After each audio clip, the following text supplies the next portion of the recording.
saints of the Lord is laid for your faith in this excellent word. What more can he say than to you he has said? To you who for refuge to Jesus has fled.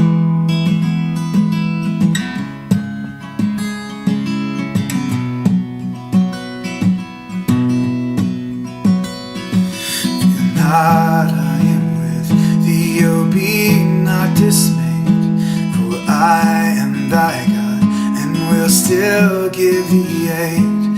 I'll strengthen thee, help thee, and cause thee to stand, upheld by my righteous omnipotent hand.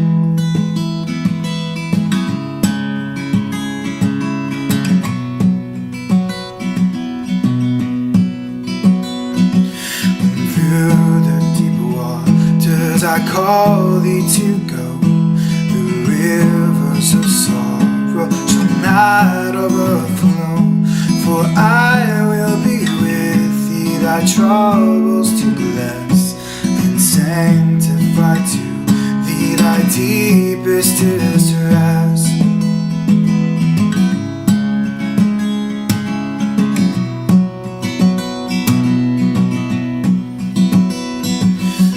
Soul that on Jesus has leaned for repose, I will not desert to thy foes.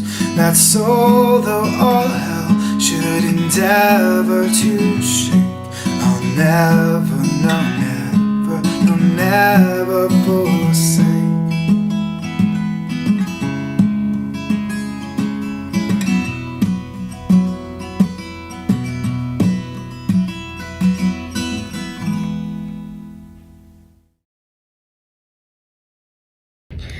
Magandang umaga po sa ating lahat. Ang ating pong scripture para sa umagang ito ay matatagpuan sa Romans chapter 4 verses 13 to 25. At bago po natin ito pag-usapan, maaari pong manalangin muna tayo. Ama naming mapagbiyaya, maraming salamat po sa panibagong araw na pinagkaloob niyo po sa amin. Maraming salamat po sa buong magdamag na paghimbing at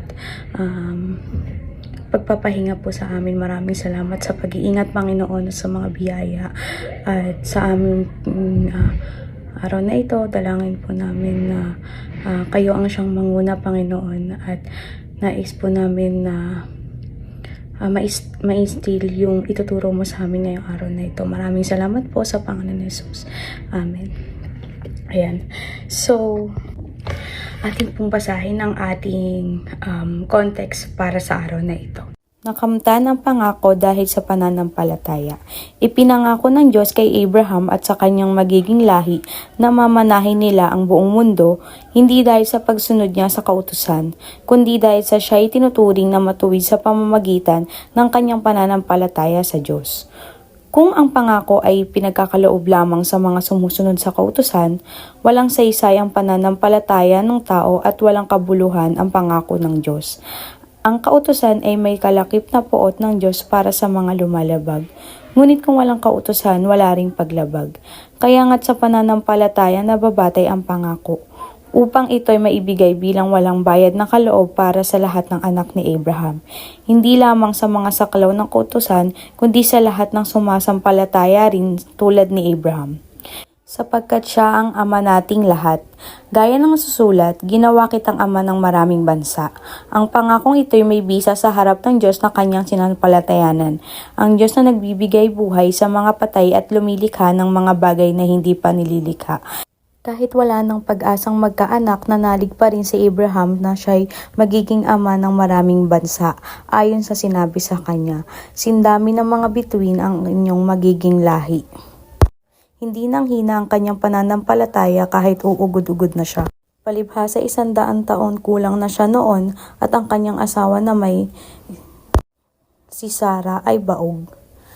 Hindi siya nag-alinlangan sa pangako ng Diyos, sa halip, lalo siyang Tumibay sa kanyang pananampalataya at nagpuri pa sa Diyos. Lubos siyang naniniwala na tutuparin ng Diyos ang ipinangako nito. Kaya't dahil sa kanyang pananampalataya, siya'y tinuring ng Diyos bilang isang taong matuwid. Ang salitang tinuring na matuwid ay hindi lamang para sa kanya, kundi para sa atin din naman. Tayo rin ay sala kung tayo'y sumasampalataya sa Diyos na muling bumuhay kay Jesus na ating Panginoon. Siya'y pinapatay dahil sa ating mga kasalanan at muling binuhay upang tayo'y mapawalang sala. Yan. So katulad po ng binasa natin, ang masasabi po natin dito na inisa sa katuparan ng Diyos ang kanyang pangako, hindi lang sa mga sumusunod sa kanya, kundi pati na rin yung mga tunay na may pananampalataya. So sa binasa natin, pinapakita ni San Pablo ang kahalagahan ng pananampalataya ni Abraham.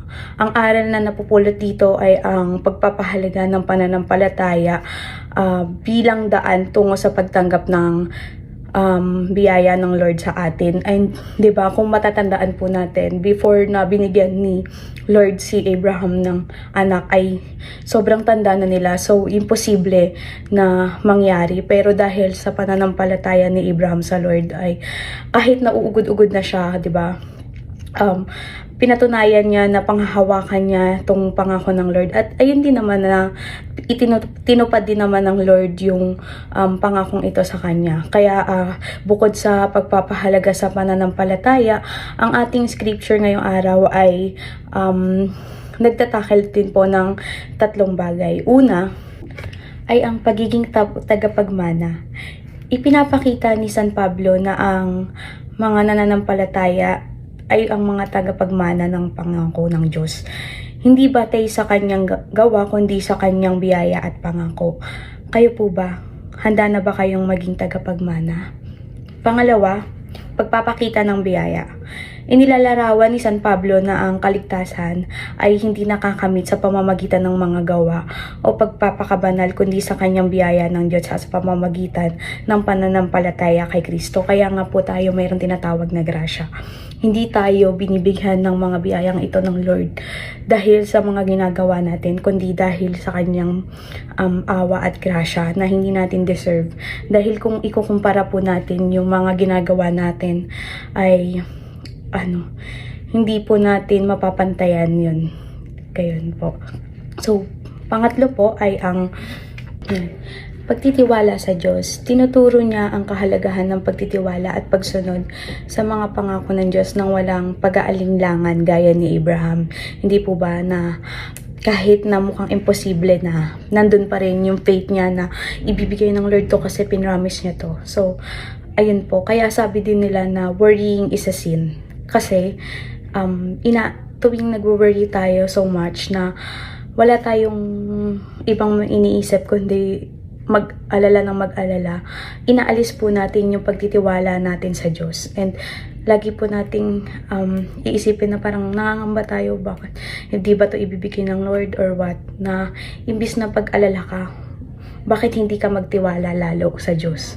'Di ba po? So, ayan. Sa aking pagtatapos, nais ko lamang pong iwan sa ating puso at isipan na katulad ng binasa natin at ni Abraham, hindi tayo binibiyayaan ng Diyos dahil worthy tayo o dahil sa mga magbubuti nating ginawa, sa pagtulong sa kapwa, sa pagsisimba sa tuwing linggo, o pagsali sa mga activities. Hindi po yun. Palagi nyo po nating iisipin na every time na ginagawa natin ito ay dapat may kaakibat na panalangin at pagtitiwala sa Diyos. Para ganun din po ang Lord sa atin. Sa pagpapakita niya ng faithfulness sa atin ay tutugunin niya yung mga pangako na pinangako niya sa bawat isa. So, ayun lamang po at magandang araw muli. Maraming salamat po sa pakikinig at naway mag-iingat po ang bawat isa.